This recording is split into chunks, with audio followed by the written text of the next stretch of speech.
इस एपिसोड के स्टार्ट में हम लोग देखते हैं इंजुन का सर्जरी होने जा रहा होता है। उसे ऑपरेटिंग रूम में ले जाया जाता है। जुन उसके बेड को देखते हुए कहता है पहले ही 6 घंटे हो चुके हैं। तभी डॉक्टर यू आती है और कहती है जुन पूछता है हाँ डॉक्टर। डॉक्टर यू कहती है इतने फेमिलियर रूप से बात करने की जरूरत नहीं है। जुन बताता है लेकिन वहाँ लोग देख रहे हैं। डॉक्टर यू बताती है रहने भी दो। क्या आप इंजुन के बारे में चिंतित हैं? जुन बताता है अच्छी तरह से हाँ। डॉक्टर यू बताती है क्या कोई कारण है कि तुम उस पर विशेष ध्यान दे रहे हो? जुन बताता है वह मुझे मेरी याद दिलाता है जब मैं छोटा था। डॉक्टर यू पूछती है जब तुम छोटे थे? जुन बताता है उस समय मैंने भी बहुत कुछ सहा था।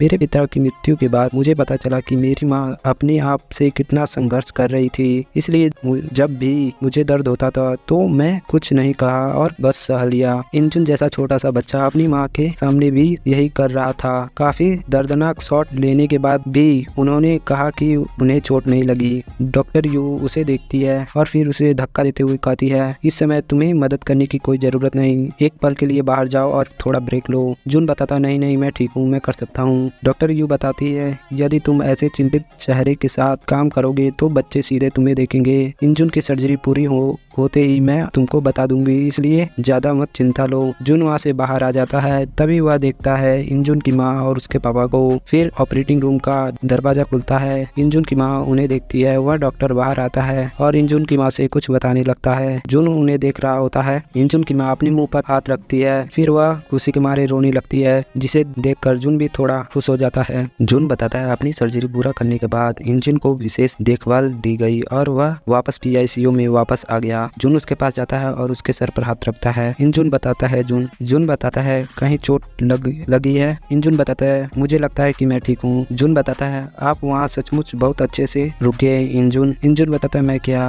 अब मैं अन्य बच्चों की तरह दौड़ और खेल सकता हूँ? जुन बताता है कुछ महीनों तक यह कठिन रहेगा, लेकिन यदि आप आज्ञाकारी रूप से अपनी दवा लेते हैं और अपनी माँ की बातें सुनते हैं तो आप इधर उधर दौड़ने और बाहर खेलने में सक्षम हो जाएंगे। तुम यह कर सकते हो। इंजुन बताता है मैं सचमुच तेज दौड़ना चाहता हूँ। इंजुन बताता है एक बार जब मैं पूरी तरह से बेहतर हो जाऊंगा तो मुझे जुन को अलविदा कहना होगा। जुन बताता है तुम ऐसा क्यों करना चाहते? जुन तुम्हारा पूरी लाइफ के लिए एक प्राइमरी डॉक्टर बनकर रहेगा। इंजुन बताता है यह प्राइमरी डॉक्टर क्या होता है? जुन बताता है इसका मतलब है कि जब तुम्हारी तबीयत ठीक नहीं होगी तो तुम मुझसे कांटेक्ट कर सकते हो। जब तुम्हें दर्द होता है मैं हर चीज का ख्याल रखूंगा। इंजुन बताता है ठीक है। फिर जुन वहाँ से चला जाता है और बताता है इंजुन को अपने नए हार्ट और लंग्स के साथ तालमेल बैठाने में बहुत कठिनाई होगी। जीवन भर के लिए वह पार्क में टहल नहीं सकता और दौड़ नहीं सकता। जुन बाहर आया होता है और बता रहा था वह दूसरे बच्चों की तरह दौड़ नहीं पाएगा, एक प्लेयर तो कभी नहीं बन पाएगा। जुन एक शॉप में जाता है और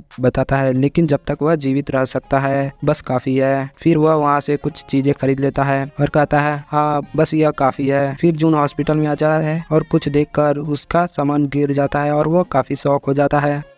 फिर हम लोग देखते हैं 2 नर्स इंजुन के पास होती हैं और वहाँ पर कुछ इमरजेंसी आया होता है। जुन उसके पास जाता है और कहता है इंजुन। रॉनी बताता है 85% है, फेफड़ों के ट्रांसप्लांट से रिएक्शन हुआ है। ARDS की संभावना से भी इनकार नहीं किया जा सकता। जुन बताता है हमें इंट्यूबेट करने की जरूरत है, इसे जल्दी से लाओ। वह नर्स कहती है ठीक है। जुन वहाँ पर कुछ दवाइयों को इकट्ठा करने लगता है और कहता है अपने मन में शांत हो जाओ। तभी एक पर्स बताती है वहाँ कार्डियक अरेस्ट में है, मतलब उसकी धड़कन काफी कम हो गई। जुन कहता है अरे नहीं। जुन पर जाता है और कहता है अब इसे CPR देना होगा। तभी वहाँ पर 2 डॉक्टर आते हैं और कहते हैं क्या चल रहा है? नर्स बताती है मुझे लगता है कि उसे दोबारा लंग्स की रिएक्शन होने लगा है और वह कार्डियक अरेस्ट में है और डॉक्टर जून वर्तमान में उसे CPR दे रहे हैं। जून कहता है जून हमारे पास वापस आ जाओ। तभी वहाँ पर वह डॉक्टर आता है और कहता है जल्दी से 100 जूल तैयार करो। जून वहाँ से पीछे हट जाता है। फिर वह उसे इलेक्ट्रिक शॉक देने लगता है और कहता है फिर से 150 जूल्स तैयार करो। फिर जून उसके ऊपर चल जाता है और कहता है CPR फिर से शुरू करो।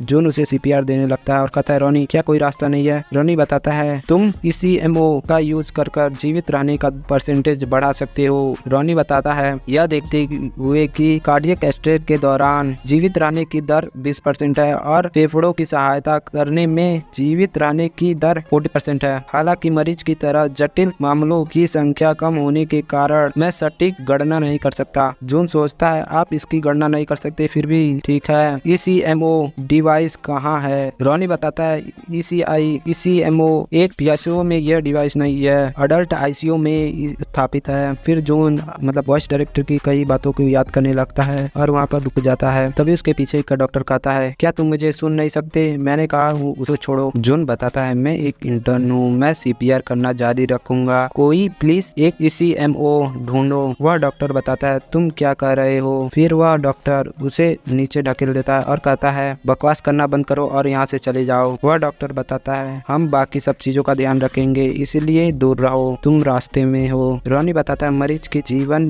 दर लगातार नीचे गिर रही है, तुमको कोई कार्रवाई जरूर करनी होगी। जून वहाँ पर काफी शौक हो जाता है और कहता नहीं इंजून और काफी घबराने लगता है। तभी हम लोग देखते हैं वह लोग उसे बचाने की कोशिश कर रहे होते हैं। इंजन बताता है यदि हम ECMO का यूज करेंगे तो हम उसे बचाने में सक्षम हो सकते हैं, हमें करना ही होगा। यह डॉक्टर बताता है तुम फिर से इस आदमी को यहाँ से बाहर खींचो, एक इंटर्न की हिम्मत कैसे हुई। तभी एक डॉक्टर आता है। इंजन कहता है लेकिन डॉक्टर, पीछे से डॉक्टर सॉन्ग आती है और बताती है यदि तुम बाहर नहीं रुकना चाहते तो शांत रहो, इसे अधिक और चीजें यहाँ से हर किसी के लिए परेशानी भरा हो जाएगी। जून वहाँ पर कुछ नहीं कर पाता और वहाँ पर खड़ा रहता है। तभी और डॉक्टर कहता है कुछ उसे बचाने की कोशिश कर रहा होता है। उसकी माँ वहाँ पर उसे देखकर घबरा जाती है और रोने लगती है और वह फिर से 200 जूल्स का शॉक देता है। फिर हम लोग देखते हैं उसका हार्ट बीट रुक जाता है और वह डॉक्टर वहाँ पर रुक जाता है और कहता है यह बंद हो गया। फिर बताता है उसके मरने का समय 4:27 पर। यह बात सुनकर उसकी माँ बेहोश होने लगती है। फिर हम लोग देखते हैं एक नर्स जून की माँ को संभालने लगती है और कहती है कृपया आप खुद को संभालें। फिर वह डॉक्टर आता है और कहता है मैं माफी चाहता हूँ, मरीज की मृत्यु हो गई। उसकी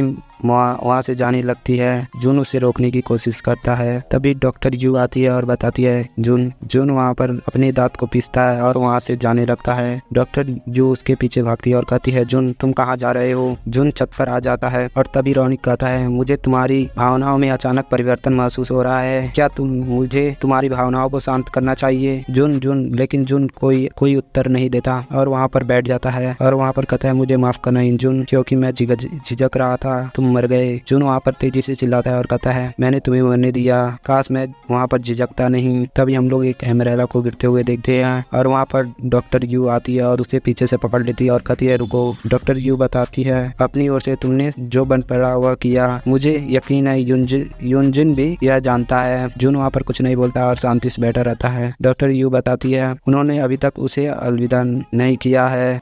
डॉक्टर यू बताती है अगर तुम मुझसे आखिरी बार अलविदा नहीं करोगे तो इंजून निश्चित रूप से दुखी होगा, चलो नीचे चलो। फिर डॉक्टर यू नीचे आकर दिखती है तो इंजून का बेड खाली हो गया होता है, मतलब इंजून वहाँ से चला गया होता है। जून उसके बेड के पास जाता है और वहाँ पर खड़ा हो जाता है और कहता है इंजून मैं वादा करता हूँ कि मैं अब से किसी भी और मरीज को ऐसे मरने नहीं दूंगा। फिर जून वहाँ पर रोने लगता है और कहता है जून वहाँ पर रोने लगता है। फिर डॉक्टर यू पीछे से पकड़ लेती है और फिर वहाँ से सीन चेंज हो जाता है। कुछ दिन बाद का सीन हम लोग देखते हैं। दो लोग वहाँ से बात करते हुए जा रहे होते हैं जिनकी बातों का यहाँ पर कोई मतलब नहीं, यह सब इंटर्न बनने के लिए यहाँ पर आए रहते हैं। फिर उन दोनों में से कहता है अरे यह वह सुनबे है। दूसरा पर्सन कहता है कौन। वह पर्सन बताता है जून सुनबे, यह तो वही ट्रबल मेकर प्रसिद्ध सुनबे है। अब मुझे नहीं मालूम सुनबे का मतलब यहाँ पर क्या है। उनमें से एक पर्सन बताता है मैंने सुना है कि सुनबे के पास अक्टूबर में इमरजेंसी डिपार्टमेंट में रहेंगे और उसके बाद नवंबर और दिसंबर योजंग हॉस्पिटल में भेज दिए जाएंगे, यह कठिन होगा। दूसरा पर्सन बताता है वह इस सूची में है, यदि उनको योजन हॉस्पिटल में भेज दिया जाएगा तो उनके पास हमेशा इमरजेंसी रूम ही मिलेगा। यदि वह नवंबर और दिसंबर इमरजेंसी रूम में रहेंगे तो वह कब पढ़ाई करेंगे। स्पेशल सेक्शन टेस्ट दिसंबर में है। दूसरा पर्सन बताता है इसलिए यह हमारे लिए अच्छा रहेगा। फिर वह बताता है और साथ ही मैंने सुना है कि वह जिस भी डिपार्टमेंट में रहते हैं वहाँ के रेसिडेंट के साथ उनका मतभेद रहता है, उसका व्यक्तित्व कुछ ठीक नहीं है। दूसरा पर्सन बताता है ऐसी अफवाह है लेकिन मैंने कुछ अलग सुना है। मैं पिछले महीने न्यूरो सर्जरी में था, वहाँ की एक नर्स बता रही होती है अब तक का सबसे अच्छा इंटर्न जून था, उनका अब तक का सबसे अच्छा इंटर्न। लगता है हम स्वयं देख लेंगे जो होगा। फिर वह लोग इमरजेंसी डिपार्टमेंट में आ जाते हैं और बताते हैं ठीक है क्या हर कोई यहाँ है, आप सभी बेहद बदकिस्मत लोग हैं जो कि इमरजेंसी डिपार्टमेंट में आ गए। मैं ईमानदारी से कहूँ तो मैं पिछले 3 साल से यहाँ पर हूँ और मेरा नाम जू है। फिर जू वहाँ पर उन लोगों को बताता है, सबसे पहले मैं तुम लोगों को समझा देता हूँ, आपके पास 3 दिन की शिफ्ट होगी, सुबह 8 बजे से रात 8 बजे तक, फिर 24 घंटे की छुट्टी, और 24 घंटे की छुट्टी के बाद फिर से आपको 3 दिन तक रात 8 बजे से सुबह 8 बजे तक करना है, और फिर से 24 घंटे की छुट्टी, और यही शिफ्ट आगे चलती रहेगी। फिर वह अपने हाथ को बढ़ाता है और कहता है, मेरे बगल के 4 लोग, तुम लोग दिन के पाली में आना और बाईं ओर के लोग रात के बारी में आना। वह दोनों एक दूसरे को देखने लगते हैं। वह पर्सन बताता है, इसमें ज्यादा खुश होने की कोई बात नहीं, हमारे हॉस्पिटल में इमरजेंसी रूम का मुख्य आकर्षण आखिरकार रात की पाली है, मतलब रात में ही ज्यादातर इमरजेंसी केस आते हैं। मैं आपको मौका मिलने पर थोड़ा सा नींद लेने को कहूँगा। फिर वहाँ पर कहता है, तुम्हें मुझसे बस इतने ही सुनना है और तुम लोग अपनी काम पर चले जाओ। वो अलग कहते हैं, ठीक है सर। फिर हम लोग देखते हैं वहाँ पर एक स्ट्रेचर पर एक इंसान आता है और कहता है, इमरजेंसी, इसका एक्सीडेंट हो गया है। फिर वहाँ पर एक बूढ़ी औरत आती है और बताती है, हमारे बच्चे को छींक आ रहा है और उसे बुखार है। फिर वहाँ पर एक और पर्सन आता है और कहता है, मैं पीछे गिर गया था और मेरे नाक से खून निकल रहा है। फिर एक बूढ़ा इंसान आता है और कहता है, मुझे दर्द हो रहा है, मैं मरने जा रहा हूँ। डॉक्टर जू बताता है, अच्छा पुराना यह व्यक्ति शायद यह एक दिन में रोगी भर्ती होने के मामले एक नया रिकॉर्ड बना लेगा। तभी वहाँ पर पीछे से एक पर्सन आती है और बताती है, डॉक्टर यह अच्छी बात नहीं है। वह पर्सन बताता है, मैं तो यह कह रहा हूँ कि यह आज कैसे हो रहा है। फिर वह लोग अपने अपने काम को करने लगते हैं। फिर हम लोग वहाँ पर जून को देखते हैं, जो कि काफी बैड लुक भी होता है। फिर इसी के साथ यह एपिसोड खत्म कर लेते हैं। नेक्स्ट एपिसोड के लिए कमेंट करो और न्यू सीरीज सजेस्ट करो।